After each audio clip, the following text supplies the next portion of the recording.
संजीवनी के आज के इस एपिसोड में चर्चा का जो विषय है वो बेहद खास है, बहुत इंटरेस्टिंग है। आज हम आपके खाने की लिस्ट में से कुछ ऐसे फूड्स के बारे में बात करने वाले हैं जिसे अगर आपने अपनी डाइट में शामिल कर लिया तो आपकी सेहत से जुड़ी हुई बहुत सारी परेशानियां दूर हो जाएंगी। जी हाँ, उनकी छुट्टी हो जाएगी। हम बात कर रहे हैं फाइबर फूड की, जिसे अगर आपने अपने खाने में शामिल कर लिया तो समझिए कि आपकी सेहत से जुड़ी हुई बहुत सारी समस्याएं जो है वो दूर हो जाएंगी और बहुत सारी समस्या का समाधान आपको खुद ही खुद मिल जाएगा। तो आइए डॉक्टर चौहान से आज यही हम जानेंगे कि फाइबर फूड होता क्या है इसके फायदे, साथ ही साथ संजीवनी टिप्स में हम जानेंगे कि कैसे बनाएं अपने दांतों को चमकदार, चमकीला। सब कुछ जानेंगे आज संजीवनी में। लेकिन आइए सबसे पहले ये जान लेते हैं कि आखिरकार कितने इम्पोर्टेंट है हमारे लिए फाइबर फूड। चलिए डॉक्टर साहब से सबसे पहले ये जानते हैं कि आखिरकार फाइबर फूड होता क्या है, किसे कहते हैं फाइबर फूड, क्यों ये इतना फायदेमंद है। डॉक्टर साहब कहते हैं कि डाइट में ऐसी चीजें शामिल करो जिसमें फाइबर हो। फाइबर फूड होता क्या है? बहुत अच्छा प्रश्न है, क्योंकि कई बार हम लोग बोलते रहते हैं लेकिन पता नहीं होता कि इसका मतलब क्या है। हालांकि वो हम खाते हैं, फाइबर आप खाते हैं, लेकिन आपको शायद पता नहीं कि क्या होता है। फाइबर एक प्रकार का कार्बोहाइड्रेट होता है, रफेज भी बोलते हैं उसको।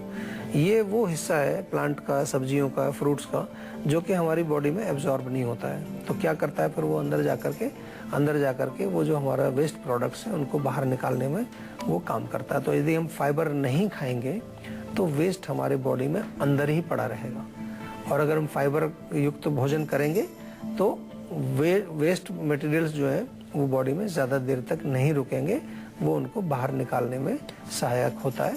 इसलिए फाइबर की जिक्र आपने सुनी होगी, क्योंकि वेस्ट मटेरियल्स ज़्यादा देर तक हमारी बॉडी में नहीं रुकने चाहिए।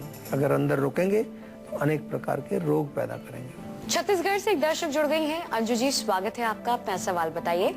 हेलो जी डॉक्टर साहब, नमस्ते। नमस्कार जी, अंजू बोल रही हूँ। एक्चुअली मैं 22 साल की हूँ और मेरी कॉलेज लाइफ है और मेरे बाल बहुत झड़ रहे हैं। अच्छा, कब से झड़ रहे हैं बाल? यही आई थिंक 2-3 महीनों से हो गया है, बहुत ज्यादा झड़ने लग गए हैं बाल। कुछ आपको वीकनेस भी फील होती है, कमजोरी? हाँ जी, हाँ जी। अच्छा, और कोई तकलीफ इसके अलावा? नहीं, जैसे कोई एसिडिटी वगैरह है या कोई पेट की प्रॉब्लम हो? हाँ, वो जैसे कि पेट में बहुत ज्यादा गरम सा रहता है। गर्म रहता है। अच्छा, पीरियड्स वगैरह ठीक है आपके, उसमें कोई प्रॉब्लम नहीं? तो ठीक है। कोई बहुत ज्यादा ब्लीडिंग वगैरह तो नहीं? नहीं। अच्छा, देखिए, जो आपने गर्म रहने का जो बताया हमें पॉइंट, तो आयुर्वेद में भी हम कहते हैं बार बार कि बाल गिरने का एक कारण होता है कि बहुत ज्यादा बॉडी में गर्मी बढ़ना, जिसको कि हम आयुर्वेद में पित्त बोलते हैं। पित्त की वृद्धि बालों को गिराने का एक मुख्य कारण माना गया है। और पित्त को कम करने के लिए सबसे पहले आपको देखना है कि खाने पीने में कोई गर्म चीजें तो नहीं खा रहे। आप कॉलेज में पढ़ते हैं और आमतौर पर कॉलेज की कैंटीन में जो है चाय वाय पी जाती है बैठ करके, कभी समोसे चल रहे हैं, कभी पकौड़े चल रहे हैं। इस तरह की चीजों का सेवन बहुत करते हैं स्टूडेंट लाइफ में लोग। और घर पर भी आप हो सकता है अचार, मिर्ची, ऐसी चीजों का सेवन करते हैं। तो ये चीजें सारी जो है पित्तवर्धक है। इनको थोड़ा सा आपको कंट्रोल करना पड़ेगा, कम करना पड़ेगा, अगर बालों को आपको बचाना है। इलाज सेकंड नंबर पे आता है। पहला होता है कि क्या कारण है, उस कारण को समझ करके उसको हटाना। और इसके विपरीत वाली जो चीजें हैं, जो कूलिंग चीजें हैं, उनका सेवन करिए। पानी पीजिए, 2-3 लीटर पानी रोज पीजिए। जो ठंडी चीजें, हरी सब्जियां खाइए। आप जो है नारियल पानी पीजिए। इसके अतिरिक्त चाहे तो कोई ठंडाई बना करके आप लीजिए, या फिर जो है आप आंवले का चूर्ण आप सेवन कर सकते हैं। आंवले का चूर्ण भी बहुत अच्छा फायदा करता है। 1-1 चम्मच सुबह शाम आंवले का पाउडर खाएं। और बालों में तेल अवश्य लगाना चाहिए। अभी आपकी शुरुआत है, 2-3 महीने हुए, तो मुझे उम्मीद है कि आपका बहुत जल्दी आराम इसमें आ जाएगा। लेकिन इसको जो है थोड़ा सा आपको ऑब्जर्व करना है, इसको कंट्रोल में रखना है, नियंत्रण इसका जरूर रखना है।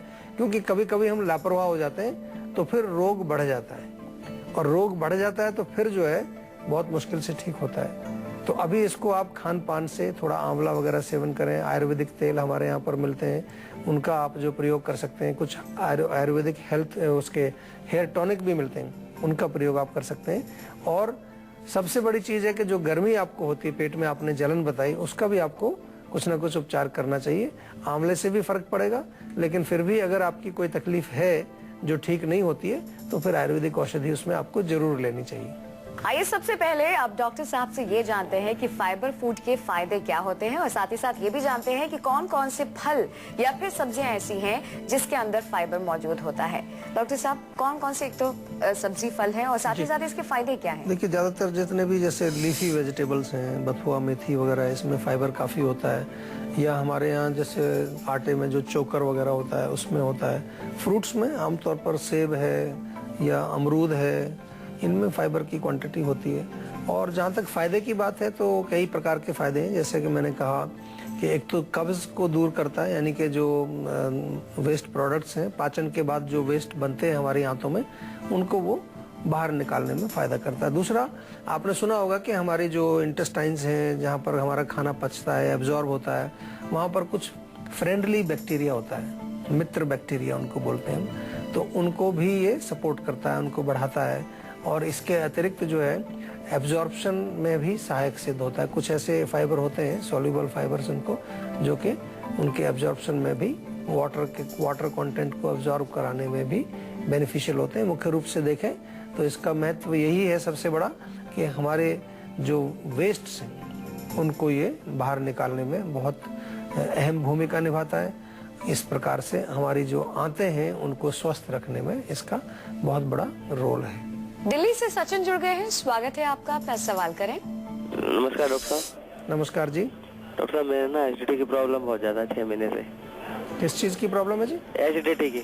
एसिडिटी की? हाँ जी। तो उसमें क्या होता है आपको? मेरे छाती में जलन होती है, खट्टे खट्टे डकारे आते हैं। अच्छा, बिल्कुल सही। तो फिर एसिडिटी है आपको। मैंने इसलिए पूछा कि कई बार लोग शब्द बोलते हैं एसिडिटी, लेकिन उनका संकेत होता है गैस की तरफ।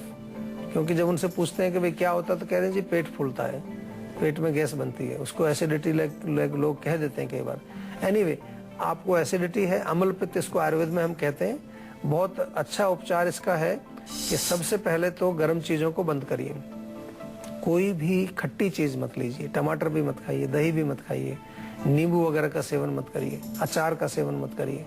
मिर्च मसाले तो बहुत दूर रख दीजिए, उनकी तरफ देखिए भी मत। मिर्च की तरफ तो बहुत आपको नुकसान करेगा, देखने से भी आपको जलन हो जाएगी।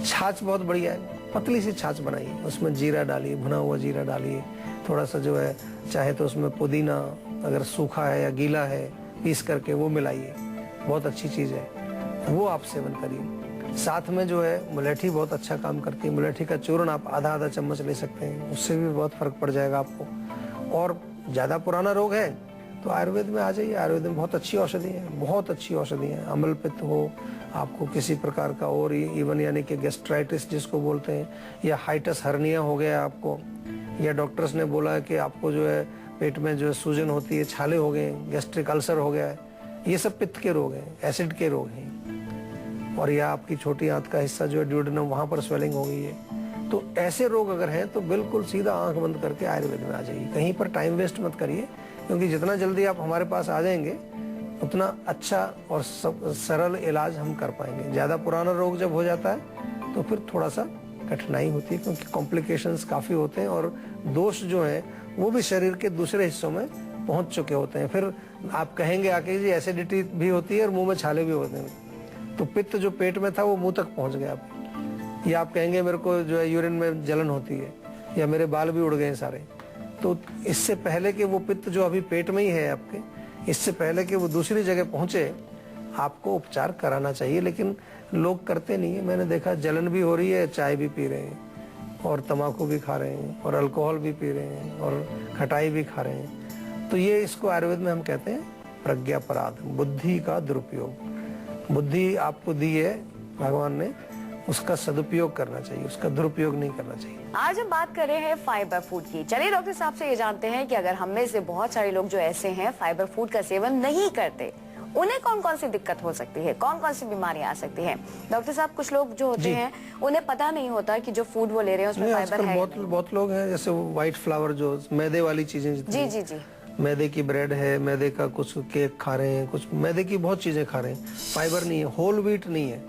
तो उससे क्या होगा कि फाइबर जब नहीं जाएगा तो कब्ज होगी सबसे बड़ी चीज, और कब्ज के कारण अनेकों बीमारियां होती हैं। कब्ज से आपको जो है आंतों में सूजन आती है, कोलाइटिस होती है, कब्ज के कारण आपको जो है गैस होती है, अफारा होता है, कब्ज के कारण आपको पाइल्स हो जाता है, कब्ज के कारण आपको आंतों का कैंसर तक हो सकता है, कब्ज के कारण ही अल्सरेटिव कोलाइटिस आपको हो सकती है। बहुत सारी बीमारियां, जितनी भी हमारी डायरिया आपको हो सकता है, तो जितनी बीमारियां कब्ज से रिलेटेड हैं वो सब आपको फाइबर ना खाने की वजह से होंगी, क्योंकि फाइबर अगर नहीं खाएंगे तो कॉन्स्टिपेशन आपको रहेगा, पेट आपका साफ नहीं होगा। और आज देखा जाए खास तौर से अगर आप देखें, जो ट्रेंड हमारे यहाँ भी, भारत में भी ये ट्रेंड आ गया है भोजन का, कि जितना हम ये लोग जंक फूड जो खाते हैं इसमें मोस्टली रिफाइंड फ्लावर प्रयोग होता है, रिफाइंड आटा यानी कि मैदा, या फिर वाइट शुगर, रिफाइंड, हर चीज़ रिफाइंड हो गई है, रिफाइंड शुगर, रिफाइंड चावल, रिफाइंड आटा। तो उसमें जो है फाइबर निकाल के फेंक देते हैं हम, जो अच्छी चीज़ है उसको निकाल के फेंक देते हैं। अच्छी इसमें भी चीज़ें हैं, लेकिन वो भी एक उसका बहुत मुख्य अंग है।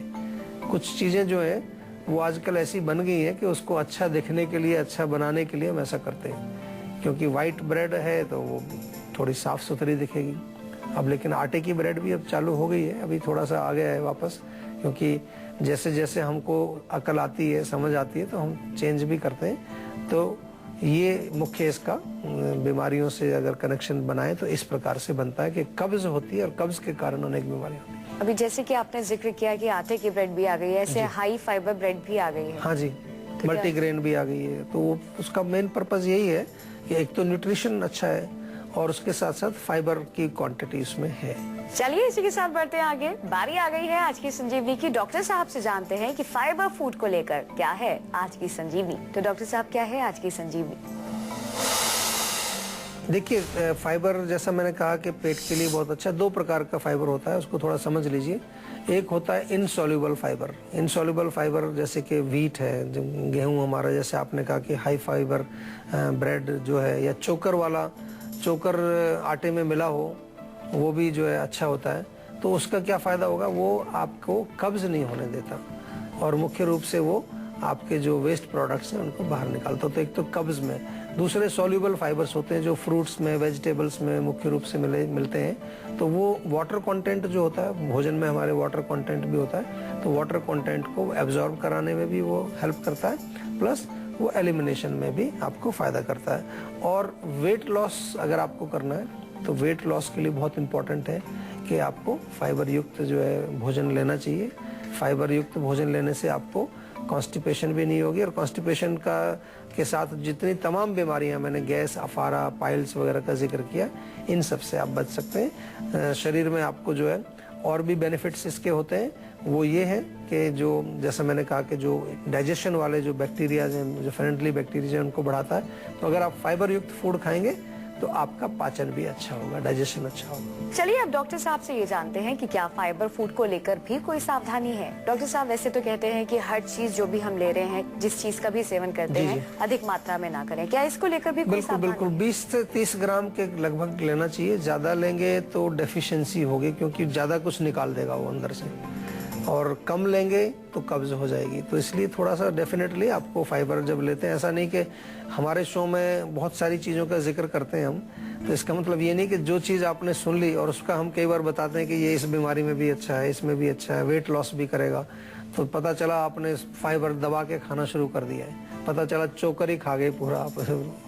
तो लेकिन मैंने कहा कि ये वो पार्ट है जो एब्जॉर्ब नहीं होता बॉडी में, तो एब्जॉर्ब नहीं होगा तो निकलेगा बाहर, और साथ में अच्छे तत्वों को भी बाहर ना निकाल दे कहीं। तो ये आपको ध्यान रखना। और ज़्यादा आप खाएंगे तो डेफिशिएंसी भी हो जाएगी आपको, क्योंकि आप फिर भोजन नहीं खा रहे हैं, फाइबर ही फाइबर खा रहे हैं, और वो तो बॉडी में एब्जॉर्ब होगा नहीं। वो तो एक तरह का एक रफेज है, रफेज ही बोलते हैं उसको।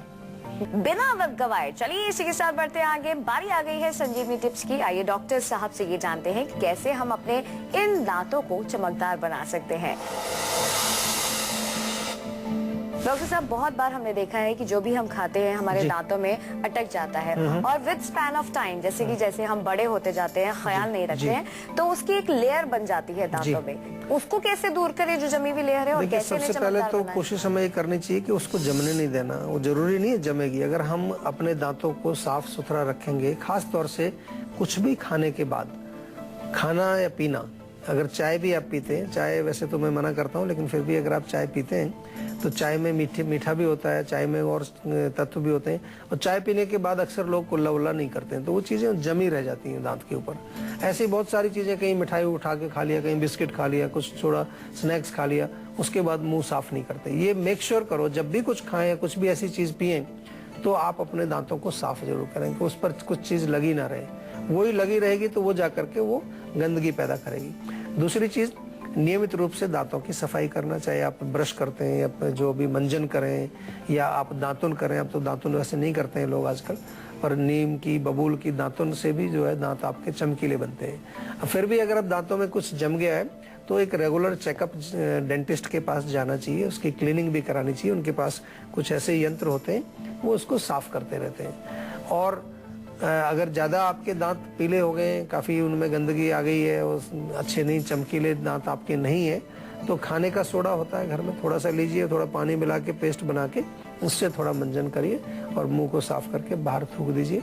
या संतरा खाते हैं आप तो संतरे के छिलके से आप दांतों पर रगड़िए, उसमें कुछ ऐसे तत्व होते हैं वो भी दांतों को चमकाता है। टमाटर के रस से भी आप जो है दांतों को मंजन जैसे कर सकते हैं, उसमें विटामिन सी होता है। इसी प्रकार से आंवले के रस से भी आप जो है दांतों के ऊपर रगड़ करके फायदा उठा सकते हैं। और सबसे बड़ी चीज़ है कि दांतों को अगर साफ रखना है तो कृपा करके गुटखा, तंबाकू, पान, सिगरेट वगैरह इसका सेवन मत करिए। सबसे ज़्यादा गंदगी दांतों में इन्हीं के कारण से आती है।